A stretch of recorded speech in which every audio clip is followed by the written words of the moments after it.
একটা একদিনই আছে 10-এর মডেল, 15-তে রেজিস্ট্রেশন। হ্যাঁ, সামনা সাইডটা দেখেন, এসিটা টাচ, এসিটা টাচ। হ্যাঁ, ভিতরে বিস্কিট কালার, একদম ফ্রেশ কন্ডিশন আছে।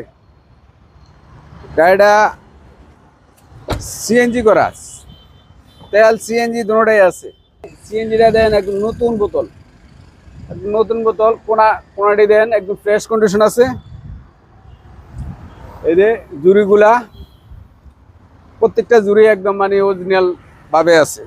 গাড়িটার যে সিবিডি গিয়ার, হ্যাঁ, যায় আছে। এই মাসেনটা দেখেন একদম ফ্রেশ কন্ডিশনে দেখেন। এই হেডলাইটটা হলো পজিশন হেডলাইট, ফকলাইট করা আছে। গাড়িটা একদম ফ্রেশ, একজিও গাড়ি। হ্যাঁ, মডেল হলো 15-তে রেজিস্ট্রেশন। আর এটার আস্কিং প্রাইসটা হলো যে আপনার 14,80,000 টাকা।